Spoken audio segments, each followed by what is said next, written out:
వాళ్ళని proper care తీసుకొని morning నిద్ర లేసిన దగ్గర నుంచి బ్రషింగ్ కానీ, టంగ్ క్లీను, వాష్‌రూమ్ ప్రాపర్‌గా వెళ్ళడము, చక్కగా మార్నింగ్ టిఫిన్ వల్ల ఫుల్ డే ఎనర్జీ రావడము, ఆఫ్టర్‌నూన్ వాళ్ళకిష్టమైన లంచ్ మీరు ప్రిపేర్ చేయటము, ఈవినింగ్ కొంచెంసేపు వాటిని రిలాక్స్ అవ్వనిచ్చి తర్వాత హోంవర్క్ చేయించుకోవడం, వాళ్ళ థింగ్స్ అన్ని నైటే సెట్ చేసి పెట్టుకోవడము, అలాగే టైంకి 8:00 కల్లా వాళ్ళకి డిన్నర్ గనుక అరేంజ్ చేసి, ఒక ప్రాపర్ అట్మాస్ఫియర్ రూమ్‌లో క్రియేట్ చేసి వాళ్ళని పడుకోబెడితే, వాళ్ళ డే అంతా నెక్స్ట్ డే అంతా చాలా హ్యాపీగా, యాక్టివ్‌గా, ఎనర్జిటిక్‌గా కాన్సంట్రేట్ చేస్తారు స్టడీస్ మీద.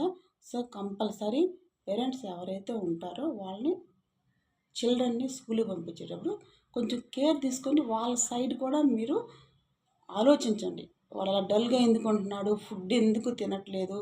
వాష్‌రూమ్‌కి ఎందుకు లేకపోతున్నాడు? ఇవన్నీ థింక్ చేసి మీరు ఆ అట్మాస్ఫియర్ క్రియేట్ చేయండి. అలాగే ఫైబర్ ఫుడ్ పెట్టండి. కొంచెం టమోటా పచ్చిది తిన్నా ఫైబర్ ఉంటుంది. క్యారెట్ తిన్నా ఉంటుంది.